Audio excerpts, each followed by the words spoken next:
Hi guys, welcome back to our channel. நான் தான் உங்கள் கண்மணி கவியரசன் பேசுகிறேன் காய்ஸ். இன்றைக்கி ஒரு சூப்பரான டிஷ் தான் ஃப்ரெண்ட்ஸ் பார்க்க போகிறோம். நீங்கள் வீடியோ பார்க்கும் போதே தெரிஞ்சிருக்கும் என்ன மாதிரி டிஷ்ஷுன்னு சொல்லிட்டு. முட்டை குழம்பு. இந்த முட்டை குழம்பு எப்படி ரொம்பவே ஈஸியாகவும் டேஸ்ட்டாகவும் பண்ணலான்ட்டு இன்றைக்கி பார்க்கலாம். ரொம்பவே டிஃப்ரெண்ட்டான டைப்பில் இன்றைக்கி நம்ம பண்ண போகிறோம். கண்டிப்பாக ஃபுல் வீடியோ பாருங்கள். புதுசாக ஃப்ரெண்ட்ஸ் யாராவது நம்ம சேனலில் பார்க்குறதா இருந்தால் மறக்காமல் சப்ஸ்கிரைப் பண்ணிக்கோங்க. பக்கத்தில் இருக்க பெல் பட்டனும் டிக் பண்ணிக்கோங்க. வாங்க வீடியோக்குள்ளே போகலாம். இன்றைக்கி நம்ம சூப்பரான டிஃப்ரெண்ட்டான முட்டை குழம்பு எப்படி ஈஸியாக பண்ணலான்ட்டு பார்க்கலாம் ஃப்ரெண்ட்ஸ்.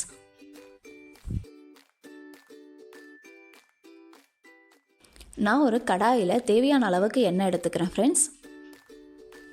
எந்த எண்ணெயில் செஞ்சாலுமே ரொம்பவே சூப்பராக வரும்.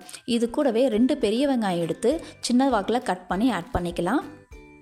லைட்டாக மிக்ஸ் பண்ணி விடுங்க.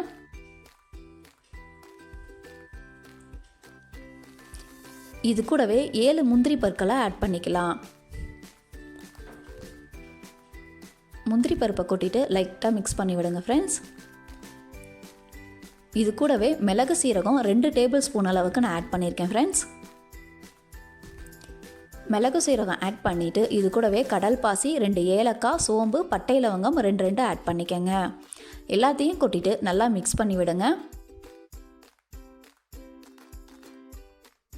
நல்லா மிக்ஸ் பண்ணிவிட்டு பாதி வதங்கினதுக்கப்புறம் இது கூடவே 2 பெரிய தக்காளி எடுத்து 4 கட் பண்ணி ஆட் பண்ணியிருக்கேன் ஃப்ரெண்ட்ஸ்.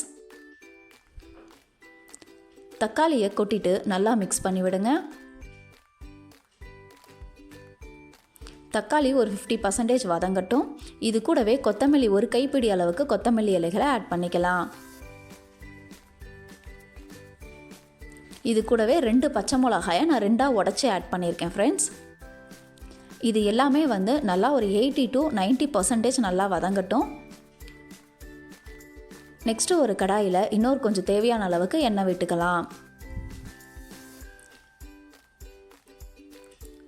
எண்ணெய் சூடானதும் 1 டேபிள் ஸ்பூன் அளவுக்கு கடுகு ஆட் பண்ணிக்கிறேன். இது கூடவே ஒரு பெரிய வெங்காயம் பொடி பொடியாக கட் பண்ணி ஆட் பண்ணிக்கலாம்.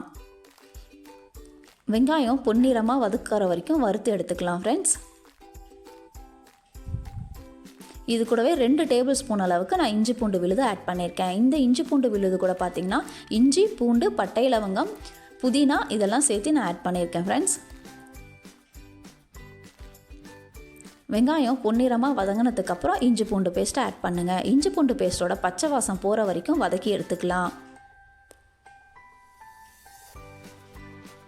பாருங்கள், நல்லாவே வதங்கிடுச்சு. கலர் எந்த அளவுக்கு சேஞ்ச் ஆகிருக்குன்னு பாருங்கள். இது கூடவே நம்ம வறுத்து எடுத்து வச்சிருந்த மசாலாவை நல்லா பேஸ்ட் அளவுக்கு நல்லா அரைச்சி எடுத்துக்கலாம் ஃப்ரெண்ட்ஸ். அதை இது கூட நான் ஆட் பண்ணிக்கிறேன். மசாலாவை கொட்டிட்டு ஒரு 3 மினிட்ஸ் அந்த எண்ணெயில் நல்லா வதக்கி விடுங்க.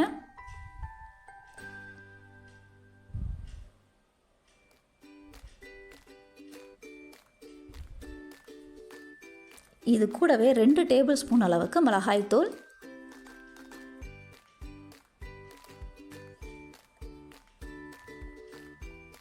கொட்டிட்டு நல்லா மிக்ஸ் பண்ணி விடுங்க.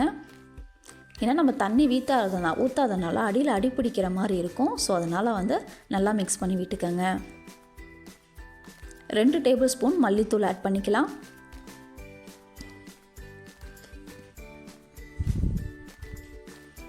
ஒரு டேபிள் ஸ்பூன் அளவுக்கு உப்பு. நீங்கள் தேவையான அளவு உப்பு ஆட் பண்ணிக்கோங்க ஃப்ரெண்ட்ஸ்.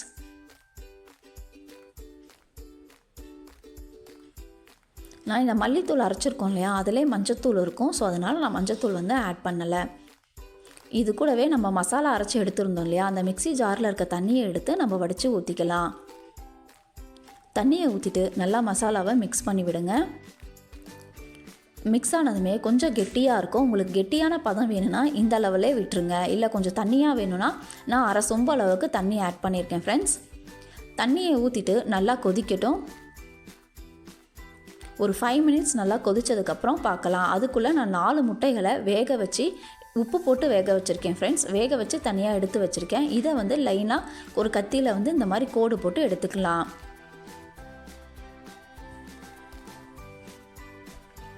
எல்லா முட்டைகளையுமே இந்த மாதிரி லைட்டாக கீரல் போட்டு எடுக்கும் போதும் மசாலா நல்லாவே இறங்கி ரொம்பவே சூப்பராக இருக்கும் நம்ம சாப்பாட்டுக்கு சாப்பிடும் போது. எல்லா முட்டைகளையும் இப்படி எடுத்துக்கிட்டேன்.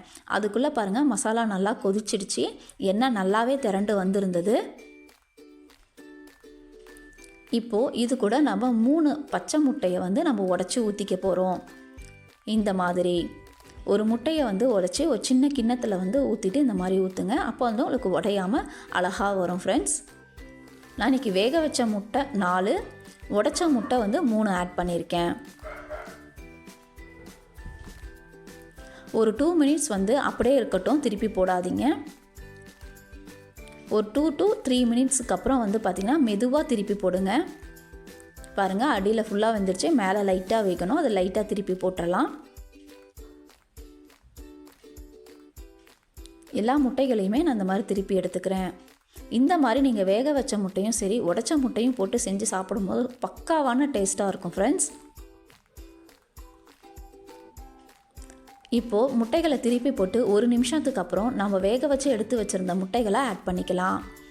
இந்த முட்டைகளை ஆட் பண்ணதுக்கப்புறம் ஒரு 5 மினிட்ஸ் வந்து சிம் ஃப்ளேம்லேயே வச்சுட்டு அடுப்பை ஆஃப் பண்ணிவிடுங்க. ஃபைனலி சூப்பரான முட்டை குழம்பு ரெடி ஆயிடுச்சு ஃப்ரெண்ட்ஸ். ரொம்பவே டிஃப்ரெண்ட்டான டைப்பும் கூட. இது தோசை, இட்லி, சப்பாத்தி, ரைஸ் எல்லாத்துக்குமே ரொம்ப சூப்பரான ஒரு காம்பினேஷன். கண்டிப்பாக வீட்டில் ட்ரை பண்ணி பாருங்கள். என்னோட இந்த வீடியோ உங்களுக்கு பிடிச்சிருந்துச்சின்னா மறக்காமல் லைக் பண்ணுங்கள், உங்கள் ஃப்ரெண்ட்ஸ் அண்ட் ஃபேமிலி கூட ஷேர் பண்ணுங்கள். ஏதாவது டவுட் இருந்தால் கமெண்ட் பண்ணுங்கள். நெக்ஸ்ட்டு ஒரு இன்ட்ரெஸ்டிங்கான வீடியோவில் திரும்ப மீட்